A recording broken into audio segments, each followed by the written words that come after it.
Eu queria perguntar se o vírus causa depressão. Quando é que as escolas abrem?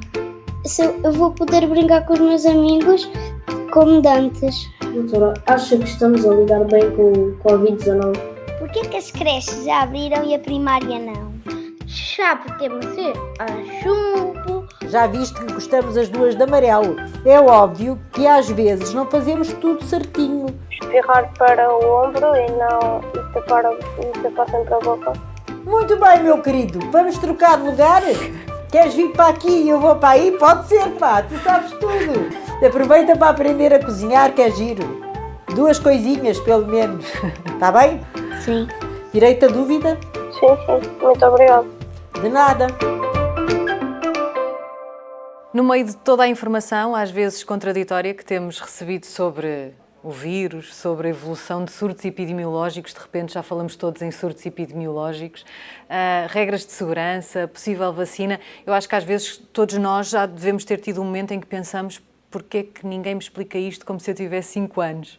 Nem de propósito, 5 anos é a idade de uma das pessoas que hoje vai estar a fazer-lhe perguntas, e são perguntas, muitas, aquelas a que já tem respondido ao longo destas semanas. Doutora Graça Freitas, muito bem-vinda ao Observador. É mais fácil responder a jornalistas nas conferências de imprensa diárias, a decisores políticos nas reuniões do Infarmed, ou a crianças de 5 anos? Eu acho que a crianças de 5 anos, não tenho dúvida nenhuma que vai ser uma entrevista difícil para mim, porque elas são desconcertantes e perguntam aquilo que nós ainda não ouvimos muitas vezes perguntar. Eu presumo que nesta altura nós possamos começar pela Leonor Paiva, que tem 7 anos. Podes fazer a tua pergunta, por favor. Eu queria saber se quando a escola começar, se eu vou poder brincar com os meus amigos como dantes. Olha, Leonor, boa tarde, é a primeira coisa. Segunda coisa, já viste que gostamos as duas de amarelo. Não sei se me estás a ver, mas eu também estou vestida de amarelo. É uma das minhas cores preferidas, se calhar a que eu prefiro mais. Olha, a resposta à tua pergunta é assim: podes voltar a brincar, vais voltar a brincar certamente. Não vais brincar é da mesma maneira que brincávamos antes. Já sabes que temos que manter alguma distância uns dos outros para que nos protegermos a nós e aos nossos amigos. Não devemos estar muitas pessoas juntas num espaço muito pequeno. Temos que lavar mais vezes as mãos, não podemos nunca tossir nem espirrar para cima dos nossos amigos. Portanto, vamos ter que ser muito imaginativos e encontrar novas formas de brincar. Olha, achas que, por exemplo, 2 pessoas sozinhas cá fora num pátio, uma a tirar uma bola à outra, pode ser? Sim. Também acho. São 2, estão longe uma da outra, a bola convém não cair ao chão, se cair, paciência, voltam depois a lavar as mãos antes de se tocarem ou de tocarem noutra pessoa. E, portanto, como podes ver, há muitas maneiras de brincar sem ser como era antigamente, inventando novas formas. Vamos ver se essa também é uma das preocupações do Manuel Inverno, que aqui pela minha cábula tem 13 anos. Olá, Manuel, bem-vindo. Sim, obrigado. Podes colocar a tua pergunta, por favor. Doutora, acha que estamos a lidar bem com o Covid-19? Olá, Manuel, muito gosto em conhecer-te. Olha, eu acho que sim, sabes, porque nós, seres humanos, estamos a demonstrar a nossa capacidade de aprender. Aprendemos que este vírus existe, aprendemos que ele tem uma forma de entrar dentro do nosso organismo, aprendemos que ele tem uma forma de nos infectar, mas também aprendemos a defender-nos, aprendemos a fazer tudo para contrariar a ação deste vírus. E, portanto, eu acho que nós, os seres humanos, a humanidade em geral, os portugueses, os meninos da tua idade, as pessoas mais velhas, demos uma grande prova da nossa sabedoria. Ficamos em casa quando foi preciso ficar em casa, mantemos agora regras de higiene diferentes, brincamos de forma diferente, trabalhamos de forma diferente e, portanto, a resposta é sim. Acho que sim, que estamos a aprender a lidar bem. É óbvio que às vezes não fazemos tudo certinho, porque é uma forma de aprender, é como um bebé que está a aprender a caminhar pela primeira vez. Nós estamos a aprender uma nova forma de estar na vida, mas todos os dias fazemos um bocadinho melhor. Vamos ver o que é que o futuro nos espera. mas animados. Sim. Tu estás animado, Manuel? Achas que é mesmo isso que vai acontecer? Sim.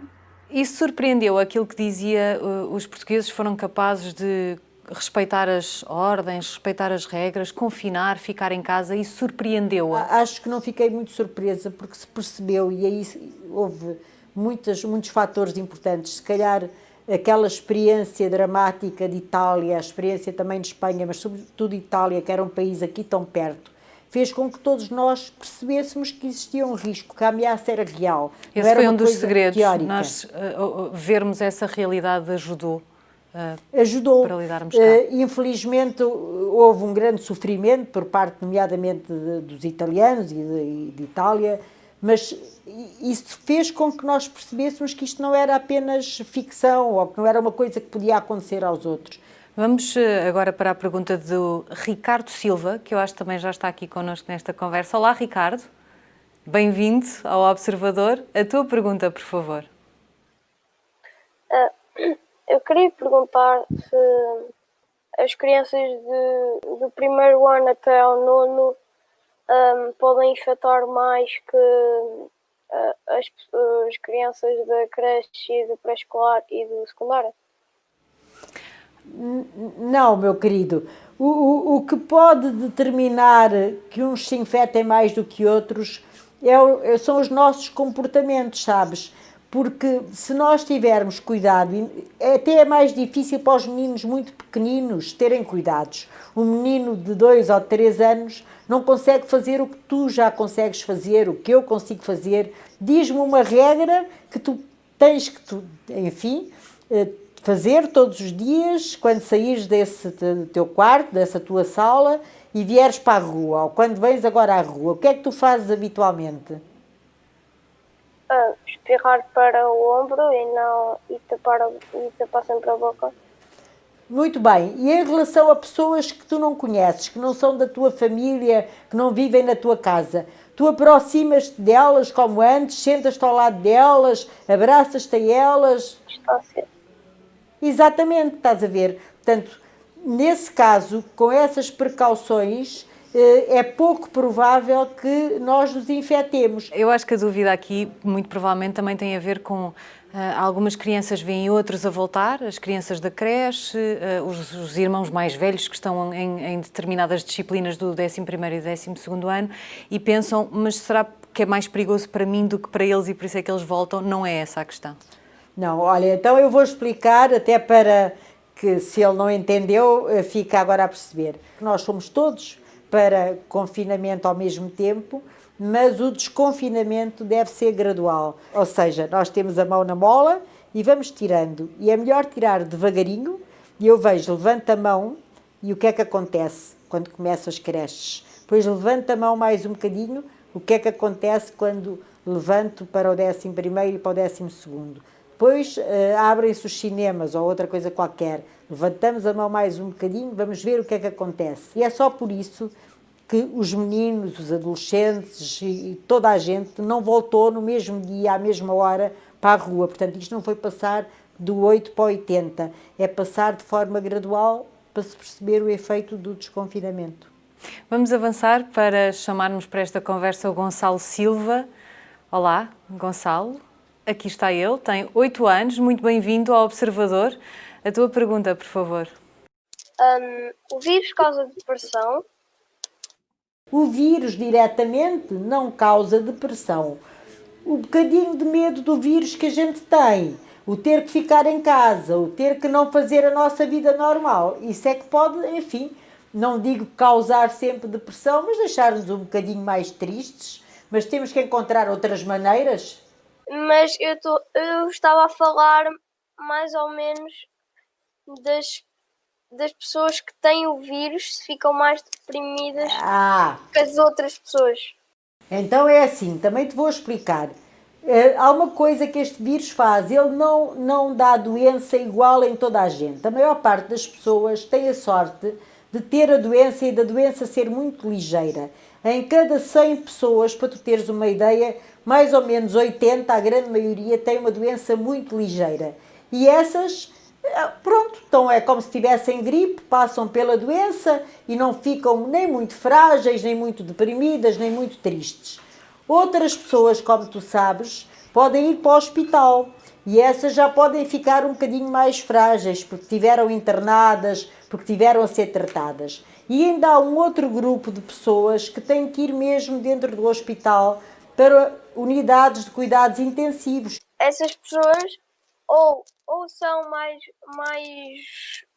velhas ou já têm outra doença ou já tiveram outra doença que os deixou fracos e agora têm esta doença e estão ainda mais fracos, por isso precisam de ir para os cuidados intensivos.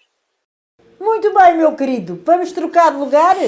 Queres vir para aqui e eu vou para aí? Pode ser, pá, tu sabes tudo. É assim mesmo, mas é isso mesmo, é exatamente isso. A partir destas pessoas já são mais frágeis e depois ainda ficam um bocadinho mais frágeis. Mas depois tu sabes que muitos de nós superamos e ultrapassamos a fragilidade e voltamos a criar aqui ânimo. Seguimos para a pergunta do Gonçalo Botelho, que tem 5 anos. Olá, Gonçalo. Bem-vindo. Olá. Já te estamos a ver. Podes fazer a tua pergunta? Quando é que as escolas abrem? Já podemos ir ao jumbo, ao shopping, à praia. A tua pergunta é se podemos ir ao jumbo, ao shopping e à praia, porque é que não podemos ir para as escolas? É isso? Sim. Acho que percebi bem. Ok. Olha, porque primeiro decidiram que a gente vai fazer as coisas um bocadinho de cada vez. E, portanto, agora o primeiro bocadinho é ir ao shopping. Depois o segundo bocadinho é ir à praia. Depois o terceiro bocadinho pode ser ir passear assim no jardim com os teus pais, com a tua família. E depois vais estar descansado que daqui a um bocadinho vais voltar para a escola. Porque isto agora não vão ser férias para sempre. Portanto, um dia destes vais dar por isso e vais dizer agora vou voltar para a escola. Vamos ver se já aqui está também a Maria Castro, que é um bocadinho mais velha que o Gonçalo, tem 9 anos. Maria, estás por aí? Já aqui está. Sim, Olá. senhora. Olá, bem-vindo ao Observador. Diz lá qual é a tua pergunta. A minha pergunta é, porquê que as creches já abriram e a primária não? Olá, Maria! Então, olha, minha querida, foi assim. Nós tivemos, como sabes, que ir ficar todos em casa mais ou menos ao mesmo tempo para nos protegermos contra o vírus. E agora vamos poder sair. Mas em vez de sairmos todos ao mesmo tempo, para a rua, para a nossa vida, para a escola, vamos saindo aos bocadinhos para voltar à nossa vida normal. E ficou decidido que os primeiros meninos a irem eram os das creches. Não é por nada, foi só porque estes eram os mais pequeninos, os pais deles precisam de voltar também a trabalhar, as educadoras podem tomar conta deles, mas aos poucos e poucos vamos todos. Olha, Maria, e tem-te custado muito estar aí em casa ou tens encontrado maneira de passar o tempo? Eu passo o tempo a fazer muitas coisas, não dá para fazer muita coisa, mas sim. Começaste a tratar das plantas aí de casa? Começaste a cozinhar? Nem sempre. Bom. Olha, mas aproveita para aprender a cozinhar, que é giro. 2 coisinhas, pelo menos. Está bem? Sim. Pronto, mais um conselho. Maria, obrigada pela tua pergunta. Nós tivemos aqui algumas crianças que não se conseguiram ligar para fazer esta pergunta. Havia uma delas que eu acho que é a pergunta do $1 milhão, que eu presumo que já lhe tenham perguntado assim no seu círculo pessoal, que é quando é que isto acaba? Pois é mesmo a pergunta do $1 milhão. Ninguém sabe quando é que acaba. A resposta que eu posso dar e que eu sinto é que isto é uma maratona e, portanto, nós temos que estar preparados para a percorrer. Tem mais convicção ou também tem mais esperança de que surja uma vacina até ao final do ano? Não. Vou-lhe ser muito sincera. Eu trabalho, como sabem, em vacinas há muitos anos e sei quão difícil é fazer uma vacina, porque uma vacina tem que, primeiro, ser segura, tem que fazer efeito, ser efetiva, senão não vale a pena. E tem que ter qualidade os seus componentes. E depois, mesmo de passar estas fases todas e estes testes, nós não nos podemos esquecer que as empresas vão ter que entrar em modo de produção e que essa produção também tem que ter elevadíssimos padrões de qualidade. Quem me dera a mim chegar ao inverno e ter já uma vacina produzida, descoberta, testada, segura, eficaz, de qualidade e com uma capacidade de produção para os milhões e milhões e milhões de seres humanos que nós somos. Mas não acredito que vá ser assim. Muito obrigada, Obrigada. doutora Graça Freitas, obrigada por ter vindo ao Observador.